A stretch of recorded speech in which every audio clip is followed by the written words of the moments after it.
ইন্দ্রনাথ রুদ্র ব্যাঙ্গালোর গিয়েছিল অভ্র কেলেঙ্কারির গোপন ঘাঁটির সন্ধানে। সে কেস মিটতে না মিটতেই জড়িয়ে পড়ল একটা অত্যন্ত নৃশংস হত্যা রহস্যে। রাত তখন 9টা।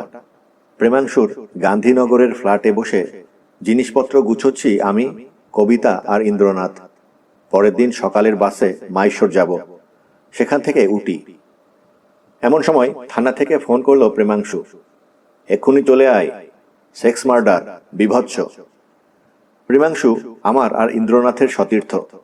ভীষণ কালো, ভীষণ লম্বা, থেবড়া নাক, পুরু ঠোঁট, মাথায় এবং কানে কুঁচকানো চুল, সব মিলিয়ে নিগ্রো নিগ্রো চেহারা।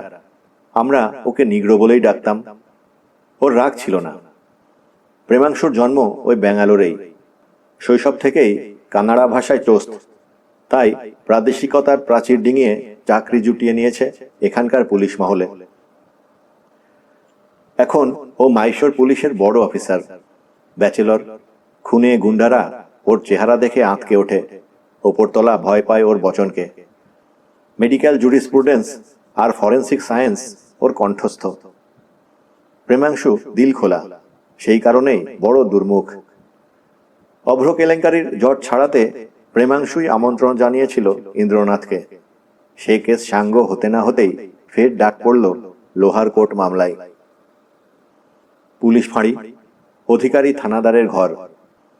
রেক্সিন ছেঁড়া টেবিলের পাশে ঘটোৎকচ চেহারা নিয়ে দাঁড়িয়ে প্রেমাংশু, হাঁড়ি মুখের ভাঁটা চোখ দিয়ে যেন দগ্ধ করছে সামনে উপবিষ্ট যুগল মূর্তিকে। মেয়েটির মুখে আড়ষ্ট ভয়ার্থী, চাহনির মধ্যে শূন্যতা। প্রেমাংশুর আখাম্বা চেহারা চাঁদরেল ধরাচূড়া আর রক্তচক্ষু দেখেই বোধহয় সিটিয়ে রয়েছে। বয়স বড়জোর 15 কি 16, পানের মতো মুখের গড়ন, কিন্তু বেশ গোলগাল, ফর্সা, মুখশ্রী মার্জিত, চোখ দুটি কাজল ছাড়াই কালো এবং বুদ্ধি উজ্জ্বল। শ্যাম্পু করা চুল ঘাড় পর্যন্ত ছাঁটা, চুলের মধ্যে ঘাস লেগে রয়েছে, শাড়িতে রক্ত। মেয়েটির শাড়ি ব্লাউজের মধ্যেও আধুনিকতার ছাপ। গোলাপি শাড়ি, গোলাপি ব্লাউজ, হাতা নেই, মসৃণ পেলবো কাঁধে শুধু ফিতে, ঠোঁটে অরেঞ্জ লিপস্টিক। ছেলেটির বয়স 20-র নিচে, গোঁফদাড়ি কামানো, ফর্সা, চোখ দুটি বড় বড় এবং প্রাণবন্ত, সরু ধারালো নাক, দীর্ঘ কেশের অগ্রভাগ ঘাড়ের ওপর ঈষৎ বক্র, গালে আর ঘাড়ে শুকনো রক্ত। পরনে গাঢ় নীল রঙের বুশ শার্ট এবং steel grey trousers. Smart figure. ঋজু দেহে শটান চেয়েছিল প্রেমাংশুর পানে, চাহনির মধ্যে বিদ্রোহ। কোঁচার খুঁটটা মুগার পাঞ্জাবির পকেটে সযত্নে রেখে পরিষ্কার বাংলায় বলল ইন্দ্রনাথ, বৎস প্রেম, রোজ সম্বরণ করো, ভস্য হয়ে যেতে পারে। যুগলমূর্তি চমকে উঠল। কবিতার পরনে লাল পেড়ে শাড়ি, কপালে লাল টিপ, আর সীমান্তে সিঁদুর দেখে অকৃত্রিম বিস্ময় ফুটে উঠল মেয়েটির চোখে। গলা খাকারি দিয়ে বলল প্রেমাংশু, বাংলা রসিকতাও এরা বোঝে, কারণ এরা বাঙালি। তাই নাকি? পর্যায়ক্রমে যুগলমূর্তির ওপর চোখ বুলিয়ে নিয়ে বলল ইন্দ্রনাথ, নাম কি? রিতেশ রায়, বনলক্ষ্মী বক্সী, জবাব দিল প্রেমাংশু। নমস্কার বিনিময় করার পর আমরা সকলেই বসে পড়লাম। প্রেমাংশু বলল, এরাই লাশ আবিষ্কার করেছে। সকৌতুকে বন্ধুবরের ভাটা চক্ষুর পানে তাকিয়ে ইন্দ্রনাথ বলল, সেটা কি খুব অপরাধ? সমস্ত ঘটনাটা শুনলে বুঝবি কেন রেগে আছি, বলল প্রেমাংশু। রিতেশ রায় কলকাতার ছেলে, জুনিয়র টেনিস চ্যাম্পিয়ন। বেঙ্গল টিমের সঙ্গে এসেছে ব্যাঙ্গালোর টিমের সঙ্গে খেলবে বলে। উঠেছে ব্যাঙ্গালোর ক্লাবে, কালকে ওদের খেলা। বনলক্ষ্মী বক্সী এখানকার মেয়ে, রিচার্ড টাউনে থাকে, মহারানী কলেজে পড়ে। রিতেশ রায় ওর পত্রবন্ধু, তাই ওকে নিয়ে বেরিয়েছিল শহর দেখাতে। মার্কোরার দিকে যে রাস্তাটা গেছে ব্যাঙ্গালোর ক্লাব, সেই দিকেই। ওই পথেই চন্দন ক্ষেতও আছে কয়েকটা। চন্দন গাছ আকারে ছোট, তাই ঝুপসি অঞ্চল চন্দন খেতে থাকে না, কিন্তু চামুন্ডা এস্টেটের ক্ষেতে চন্দন ছাড়াও অন্যান্য গাছও আছে। জায়গাটা বড় রাস্তা থেকে দূরে, ঝোপে ঘেরা। এইখানে একটা চন্দন গাছের গায়ে একটা লাশকে দাঁড়িয়ে থাকতে দেখেছে বনলক্ষ্মী আর রিতেশ। গাছের দুটো শাখার জয়েন্টে চিবুক আটকে, দুহাত দুপাশে ছড়িয়ে দাঁড়িয়েছিল। একটা উলঙ্গ দেহ, বছর 14-15 বয়স, সারা গায়ে ছুরির কোপ, ফালা ফালা করে চেরা, জ্যাক দি রিপারের আধুনিক সংস্করণ। রিতেশ রায় ছেলেটির কাঁধ ধরেছিল, ফলে লাশটা ওদের ওপর এসে পড়ে। জামা কাপড়ে রক্ত লেগেছে সেই কারণেই। এই দেখেই দুজনে দৌড়তে দৌড়তে থানায় এসে খবর দিয়েছে আমাকে। কিন্তু বলে থামল প্রেমাংশু। এই সময় আমার চোখ পড়ল ইন্দ্রনাথের পানে। কবি কবি চোখে ওমর খৈয়ামের স্বপ্ন ভাসিয়ে ও অপলকে চেয়ে আছে বনলক্ষ্মীর প্রায় অনাবৃত পিঠের দিকে। দুই চোখে নীরব ভর্ৎসনা নিয়ে কবিতাও দেখছিল ইন্দ্রনাথের কাণ্ড। আমার সঙ্গে চোখাচোখি হতেই যেন নির্ভাস টেলিপ্যাথি দিয়ে বলল, এই জন্যই বলেছিলাম ঠাকুরপোর বিয়ে দাও। প্রেমাংশু কিন্তু বলে থামতেই সম্বিত ফিরল ইন্দ্রনাথের। স্বপ্ন সুন্দর চোখে তাকিয়ে বলল, কিন্তু কি? জায়গাটা শহরের বাইরে, সব চন্দন খেতি শহরের বাইরে, কিন্তু শহর দেখানোর জন্যে ওখানে যাওয়া হয়েছিল কেন? ঘর নিস্তব্ধ। রিতেশ রায়ের বড় বড় চোখে শুধু বিদ্রোহ নয়, এবার খানিকটা ভয়ও জাগ্রত হলো। আরো আড়ষ্ট হলো বনলক্ষ্মী। খুব মৃদু মসৃণ কণ্ঠে বলল ইন্দ্রনাথ, প্রশ্ন আরো আছে। কি? রিতেশ বাবু। উচ্চ শ্রোবার মতো ঘাড় বেঁকিয়ে তাকালো রিতেশ। তেজি ছেলে, বেকায়দায় পড়ে বোবা হয়ে রয়েছে, নইলে। ইন্দ্রনাথ স্মিথ মুখে বলল, আপনারা চন্দন ক্ষেত দেখতে গিয়েছিলেন, তাই না? রিতেশ ধোঁক গিলে বলল, হ্যাঁ। বনলক্ষ্মী, তুমিও? জবুথবু বনলক্ষ্মী চমকে উঠল প্রশ্ন শুনে। ত্রাস কম্পিত চোখে শুধু ঘাড় নাড়ল। চেয়ার ছেড়ে উঠে দাঁড়ালো ইন্দ্রনাথ। বনলক্ষ্মীর পেছনে দাঁড়িয়ে বলল, মিথ্যে কথা। বিবর্ণ হয়ে গেল বনলক্ষ্মী। তর্জনী দিয়ে বনলক্ষ্মীর পিঠ দেখিয়ে বলল ইন্দ্র, প্রেম, দাগটা তোর আগেই দেখা উচিত ছিল। দাগ? উঠে এলো প্রেমাংশু। তাই বল, রক্তের দাগ লাগবেই তো, লাশটা যে ঘাড়ের ওপর পড়েছিল। কিন্তু আমি বুঝলাম কেন এতক্ষণ নির্লজ্জভাবে বনলক্ষ্মীর পিঠ দেখছিল ইন্দ্রনাথ। দাগটা রক্তের, সন্দেহ নেই, কিন্তু তার আধখানা জেগে রয়েছে ফর্সা চামড়ার ওপর, বাকি আধখানা ঢাকা পড়েছে গোলাপি ব্লাউজের তলায়। মানেটা অতি সুস্পষ্ট। প্রেমাংশু থানাদার হলেও চিরকুমার, তাই বোধহয় একটু বুঝতে সময় লাগলো। সত্যটা হৃদয়ঙ্গম করতেই হুঙ্কার ছাড়ল বাজখায় গলায়, তাই তো বলি, সন্ধ্যের সময়ে ঝুপসি জায়গায় যাওয়া কেন? হাতের ইঙ্গিতে থামিয়ে দিল ইন্দ্রনাথ। বলল রেশম কোমল কণ্ঠে, বনলক্ষ্মী। মুখ তুলে চাইল বনলক্ষ্মী। গোল ফর্সা মুখটা ভয়ে লজ্জায় শুকিয়ে গিয়েছে। আমি পুলিশ নই, আমার নাম ইন্দ্রনাথ রুদ্র। কেঁপে উঠল বনলক্ষ্মীর চক্ষু পল্লব। ঈষৎ বিস্ফারিত হলো চক্ষু তারকা। চিনতে পেরেছ? একটু আধটু গোয়েন্দাগিরি করি। এই আমার জীবনীকার মৃগাঙ্ক রায়, আর এই হলো মৃগাঙ্কর গৃহলক্ষ্মী, তোমাদের কবিতা বৌদি। একটু থেমে ফের বলল ইন্দ্রনাথ, এই ঘরের পাশে একটা ঘর আছে, সে ঘরে জানালা নেই, কেউ আড়ি পাতবে না। কবিতা বৌদির সঙ্গে ওই ঘরে যাও, সব কথা বলো, গোপন করবে না, কেমন? বনলক্ষ্মী ও রিতেশ চেয়ার ছেড়ে উঠতে গেল। ইন্দ্রনাথ কাঁধ ধরে ফের তাকে বসিয়ে দিল চেয়ারে। বলল, আপনারা জামা খুলুন, কোথায় কোথায় রক্ত লেগেছে দেখান। কবিতাকে আর কিছু বলতে হলো না। উঠে দাঁড়িয়ে সস্নেহে বনলক্ষ্মীর বাহু ধরে নিয়ে গেল পাশের ঘরে। বেরিয়ে এলো 10 মিনিট পর। ও যা বলল তা এই। তখন গোধূলি, রক্ত সন্ধ্যার মুহূর্ত। গাছে গাছে পাখির কলরব থেমে আসছে, কিন্তু অন্ধকারের জবনিকা থামতে এখনো অনেক দেরি। নিঝুম বনতলে মুখ হেঁট করে বসে বনলক্ষ্মী, পাশে রিতেশ। বাঁ হাতের তর্জনী দিয়ে ঘাসের ওপর আলপনা আঁকছে বনলক্ষ্মী। লজ্জায় আয়ত চোখ তুলে তাকাতেও পারছে না। কানের কাছে ভ্রমর গুঞ্জনের মতো গুনগুনিয়ে চলেছে রিতেশ, বনলক্ষ্মী, তোমার বাবা রাজি হবে? ধেদ, বলবো, জানি না। আজ কিন্তু আমাদের শুভ দৃষ্টি। অসভ্য। শুনছো না পাখিরা মন্ত্র পড়ছে, বিয়ের মন্ত্র। চন্দন বনে আজ আমাদের বিয়ে। তারপর অপাঙ্গে তাকালো বনলক্ষ্মী।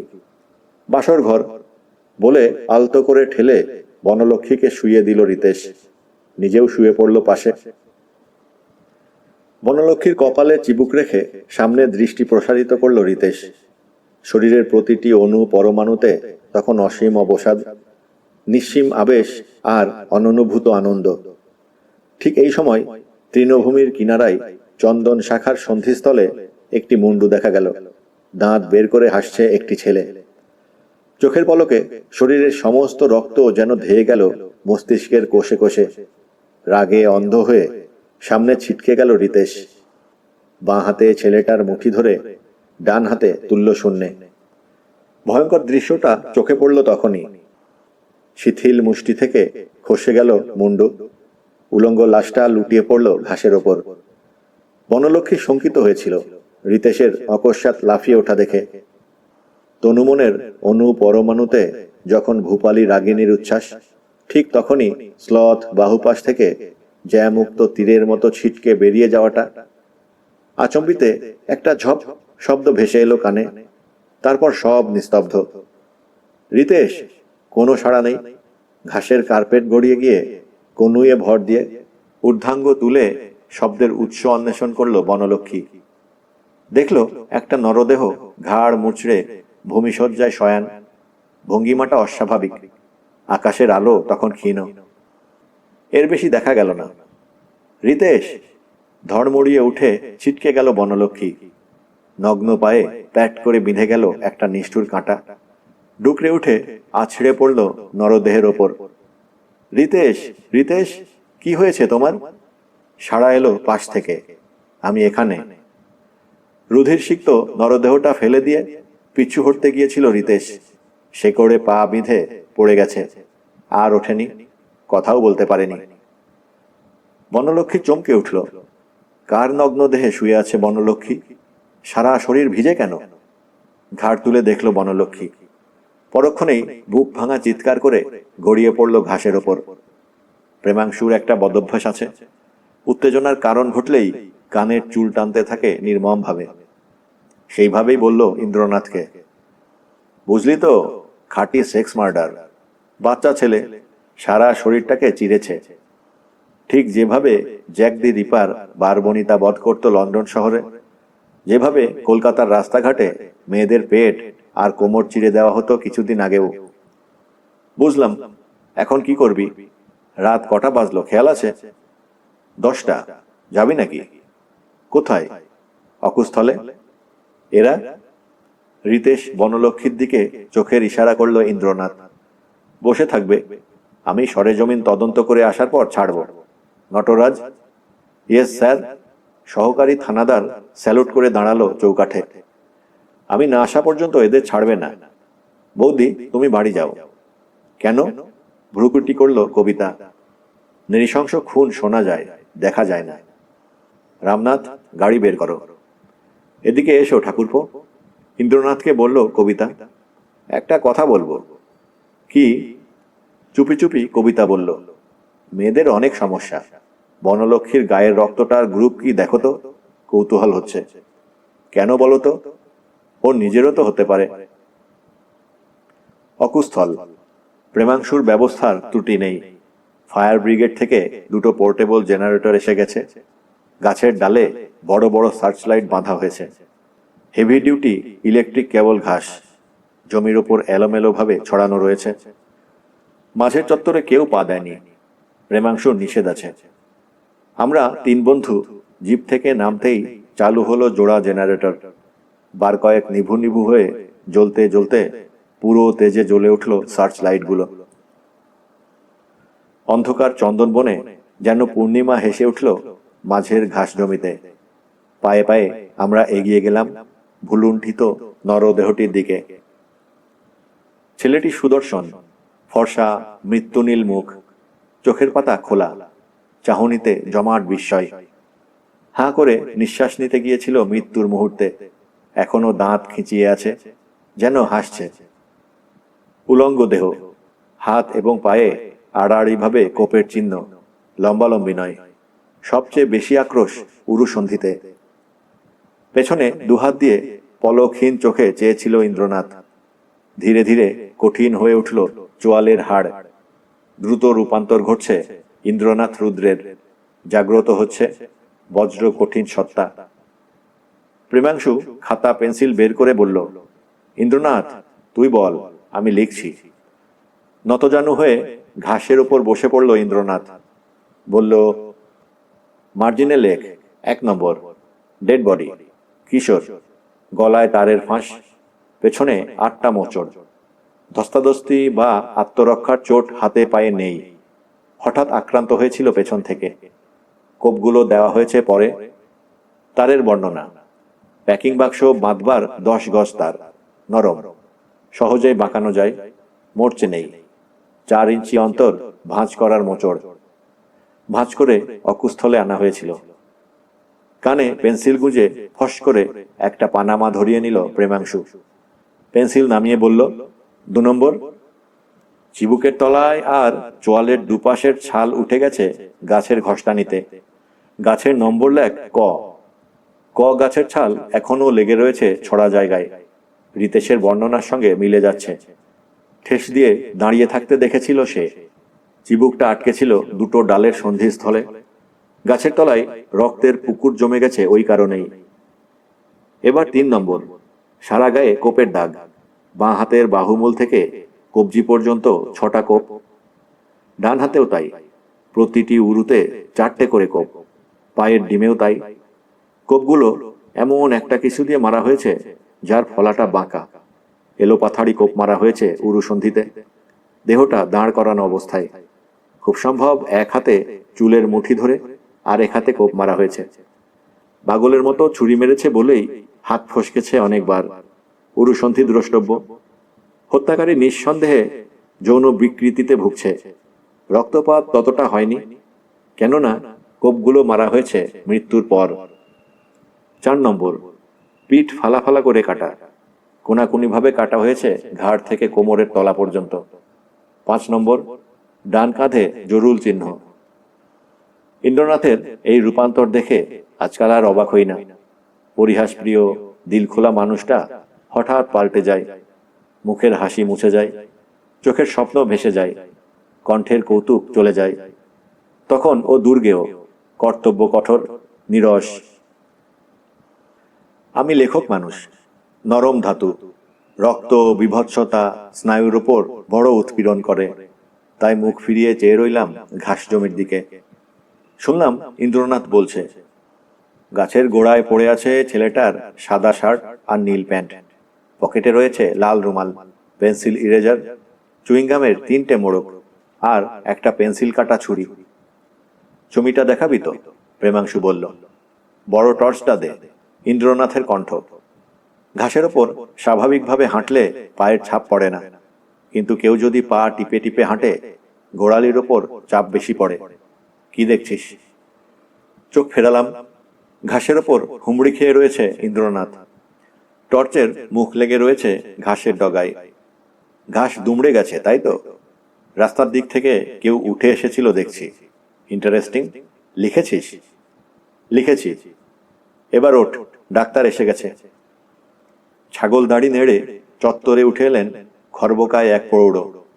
শীর্ণ মুখ, ব্যাকব্রাশ করা চুল, চোখের কোণে চামড়া কুঁচকানো। আলাপ করিয়ে দিল প্রেমাংশু। ডাক্তারের নাম মতি ডিসিট। খাঁটি কর্ণাটক ব্রাহ্মণ। খুব চটপটে এবং কাজের মানুষ। মৃতদেহ ছুঁয়ে বললেন, দেহ তো এখনো গরম দেখছি, বলে ব্যাগ থেকে বার করলেন একটা থার্মোমিটার। ঘাড় মুচড়ে দম বন্ধ করে মারলে অনেকক্ষণ পর্যন্ত দেহ গরম থাকে। মাথায় রক্তক্ষরণ হলেও এমনই অবস্থা দেখা যায়। জেলের মধ্যে একটা মেয়ে গলায় দড়ি দিয়েছিল। 3 ঘন্টা পরেও থার্মোমিটার লাগিয়ে দেখি 100-র ওপর উঠে যাচ্ছে পারদ। বলতে বলতে সব দেহ থেকে থার্মোমিটার টেনে বার করলেন ডাক্তার। ব্যাগ থেকে খানিকটা তুলো টেনে নিয়ে থার্মোমিটার মুছলেন এবং তুলে ধরলেন আলোর দিকে। প্রথম 12 ঘন্টায় প্রতি ঘন্টায় 2 ডিগ্রি করে তাপমাত্রা কমে। সেদিক দিয়ে হিসেব সহজ, কিন্তু ছোড়া তো পড়ে আছে খোলা জায়গায়। ছেলে মানুষ বলেই মাংসপেশির আস্তরণ কম। অনিমেষে চেয়ে আছে ইন্দ্রনাথ। প্রেমাংশু কানের চুল টানছে নির্মমভাবে। ডাক্তার বলে চলেছেন, লাশ সরানো হয়েছে, দেখি হাত পা কত শক্ত। না, রায়ঘাট দেখে হিসেব করা এখন সম্ভব নয়। একে ছেলে মানুষ, তার ওপর গা গরম। এবার ধৈর্যচ্যুতি ঘটল প্রেমাংশুর। আরে ডাক্তার, আন্দাজেও বলতে পারছেন না কখন মারা গেছে? কেন পারবো না, সন্ধেহে 6টা নাগাদ, 5টার আগে নয়। থ্যাঙ্কস। ডেড বডি থেকে দৃষ্টি সরিয়ে নিয়েছিলাম বলেই জিনিসটা চোখে পড়ল ঠিক সেই সময়ে। একটা সাদা জিনিস ঘাসের মধ্যে পড়ে আছে হাত কয়েক দূরে, সিগারেটের দগ্ধাবশেষ। হাতে তুলে নিলাম। শেষ প্রান্তে পানামা ছাপটা স্পষ্ট দেখা যাচ্ছে। কমলা রঙের ফিকে দাগটা লেগে রয়েছে তার ওপরেই, লিপস্টিকের দাগ। Orange lipstick. আজই কোনো সুন্দরীর অধরষ্টে প্রলেপ দেখেছি। কবিতার ঠোঁটে নয় তো? না, কবিতার রূপচর্চার তত্ত্ব আমার মাথায় ঢোকে না। ইলেকট্রন মাইক্রোস্কোপ দিয়ে নাকি ও দেখিয়ে দিতে পারে কৃত্রিম প্রসাধন মাত্রই চুল এবং চামড়ার ঔজ্জ্বল্য হরণ করে। তবে কার ঠোঁটে দেখলাম কমলা আস্তরণ? সম্বিত ফিরল ইন্দ্রনাথের প্রশ্নে। কিরে মৃগাঙ্ক? পোড়া সিগারেটটা শুধু হাতে তুলে নিলাম, আর কিছু বলতে হলো না। শানিত চোখে বস্তুটা উল্টে পাল্টে দেখে নিয়ে পকেটস্থ করল ইন্দ্রনাথ। রাত 1টার সময় ফিরে এলাম থানায়। রাত পেরোতে না পেরোতেই প্রেমাংশুকে ঘেরাও করল 3জন ভদ্রলোক। উৎকণ্ঠায় উদ্বেগে 3জনেই অস্থির। দীর্ঘদেহী সুপুরুষ ভদ্রলোক বনলক্ষ্মীর পিতৃদেব। সার্কাসের সঙ্গের মতো থমথমে চেহারার ভদ্রলোক ব্যাঙ্গালোর ক্লাবের সেক্রেটারি এবং ক্ষুদ্রাকায় হলেও হাতুড়ি দিয়ে পেটা শরীর ঝাড়, তিনি কলকাতা টিমের কোচ। 3জনের বক্তব্য মোটামুটি একরকম। টেনিস স্টার রিতেশ রায়ের যশসূর্য কালকের খেলাতেই মধ্য গগনে উঠত, কিন্তু পুলিশের উৎপাতে সব পণ্ড হতে বসেছে। প্রেমাংশু অটল রইল এই হট্টগোলের মধ্যে। আমাকে নিয়ে ইন্দ্রনাথ হনহন করে প্রবেশ করল থানাদারের ঘরে। কাঠের পুতুলের মতো বসে আছে রিতেশ, বনলক্ষ্মী। রিতেশ রিজু, বনলক্ষ্মী জবুথবু, মুখ শুকনো, চোখের কোণে কালি। ইন্দ্রনাথের পায়ের শব্দে মুখ ফিরিয়ে তাকালো রিতেশ। ভাঙা গলায় বলল, আর কতক্ষণ আটকে রাখবেন? ওদের সঙ্গে যেতে দিন। দেব, মধুখরা কণ্ঠে বলল ইন্দ্রনাথ। তার আগে একটা ছোট্ট পরীক্ষা আছে।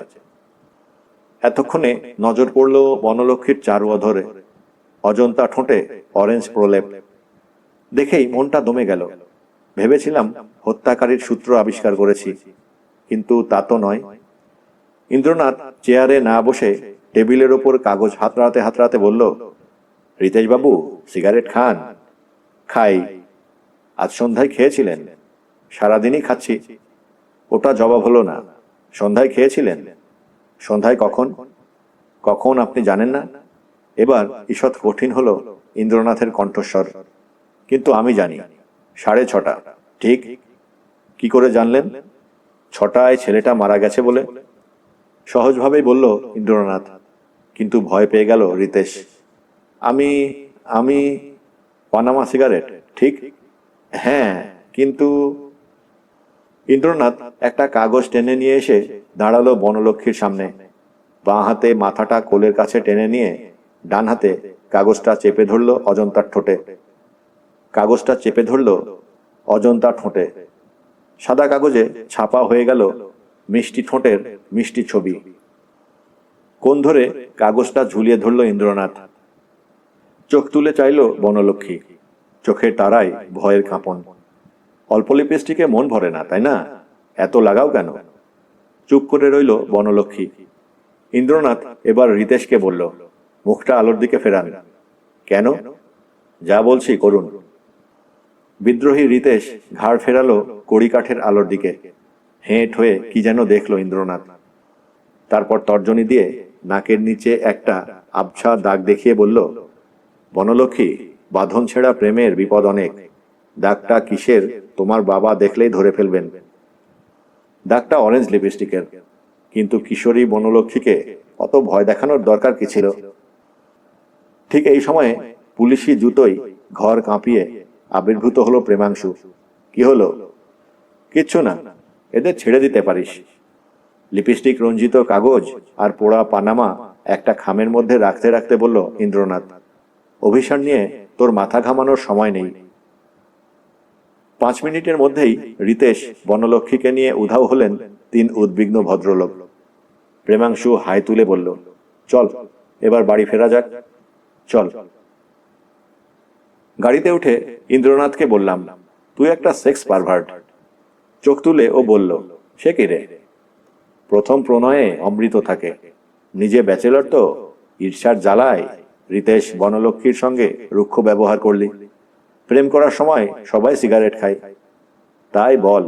এতক্ষণে হাঁ বন্ধ করল ইন্দ্রনাথ। মন উচাটন হয়েছে। চল বাড়ি, তোর হচ্ছে। বাড়ি গিয়েই কবিতাকে ঘুম থেকে তুলল ইন্দ্রনাথ। বলল সল্লাসে, বৌদি, রিতেশ বনলক্ষ্মীর প্রেম দেখে তোমার কথা মনে পড়েছে মৃগাঙ্কর। তাই নাকি? এতদিন পরে? চোখ ঘুরিয়ে বলল কবিতা, তোমার মতো ভীতু নয়, সাহস আছে। কার? আমি বলি, রিতেশের। পুরো রুপোর টাকা লিখতে হয়েছিল আমাকে কবজায় আনতে, মনে পড়ে? রিতেশ স্টাইলের প্রেমই কি তুমি চেয়েছিলে? বলগা ছাড়া বাঁধন হারা। বাহুতে ছোট্ট চড় মেরে কবিতা বলল, মরণ আর কি। সকাল হতেই আলেকজান্ডার চা জল খাবার নিয়ে হাঁক ডাক আরম্ভ করলো দোরগোড়ায়। আলেকজান্ডার প্রেমাংশুর সচিব, সেবাদাস এবং পাঁচক। কানা ছেলের নাম পদ্মলোচন। অর্থাৎ আলেকজান্ডারের শৌর্যবীর্য এবং বপু মোটেই ইতিহাসের আলেকজান্ডারের মতো নয়। এ আলেকজান্ডার কেরালার খ্রিস্টান। টিংটিঙে চেহারা, বাড়তি মাংস বা চর্বি কোথাও নেই। হাসতেও জানে না, তবে রাঁধতে জানে। বাথরুম থেকে বেরিয়ে 4 জনে টেবিলে বসতেই এলো গরম গরম ডিম টোস্ট, ওপরে টমেটো সস আর চিজ পাউডারের পুরো আস্তরণ। সবে একটা কামড় বসিয়েছি, এমন সময় টেলিফোন এলো থানা থেকে। খেতে খেতেই কথা বলে চলল প্রেমাংশু। কাঁধে জরুলোলা ছেলেটির হদিশ মিলেছে। বসভনগুড়িতে থাকে। নাম ললিত মোহন পণ্ডিত। 15 বছর বয়স। সাইকেল নিয়ে বন্ধুর বাড়ি গিয়েছিল, আর ফেরেনি। সাইকেলটাও পাওয়া গেছে চন্দন ঝোপের ধারে। ললিত মোহনের আঙুলের ছাপ ছাড়া আর কারো আঙুলের ছাপ সাইকেলে নেই। রিসিভার রেখে ঘড়ি দেখল প্রেমাংশু। পুরো ডিম টোস্টটা বিশাল মুখ গহ্বরে নিক্ষেপ করে বলল জড়িত স্বরে, ঠিক 13 মিনিটের মধ্যে খাওয়া শেষ করতে হবে। গ্রিন রুম সাজের জন্যে বৌদিকে বাড়তি 2 মিনিট, কুইক। বলেই হাত বাড়ালো আর একটা টোস্টের দিকে। গাড়িতে বসে কথা হচ্ছিল। ইন্দ্রনাথ বলল, ব্যাঙ্গালোরে এত বাঙালি আছে জানতাম না। আমিও জানতাম না, সায় দিলাম আমি। মালেশ্বরমে বেঙ্গলি অ্যাসোসিয়েশন আছে, জানতাম, কিন্তু বসভনগুড়িতে ইদানিং হয়েছে, বলল প্রেমাংশু। ব্যাঙ্গালোরে মাছ সস্তা, সবজি টাটকা, আর হাওয়া মনোরম। সেই জন্যই তো শহরটা যাদের, সেই কানাড়া ভাষীরাই সংখ্যায় কম এখানে। তামিল ভাষীরাই দাপিয়ে বেড়াচ্ছে, বাঙালিও বিস্তর।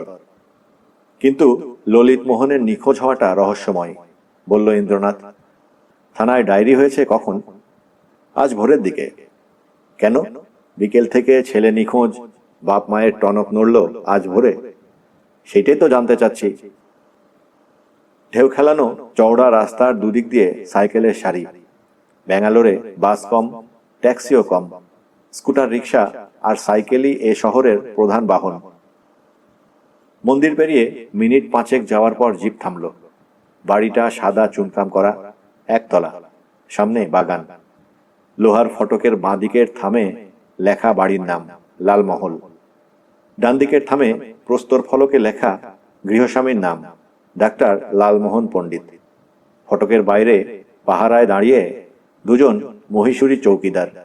শুটকি মাছের মতো শুকনো আকৃতি, দেখে ভক্তি হয় না মোটেই। প্রেমাংশু শালপ্রাংশু বপু নিয়ে নামতেই দুজনেই স্যালুট করলো টকাশ করে বুট টুকে।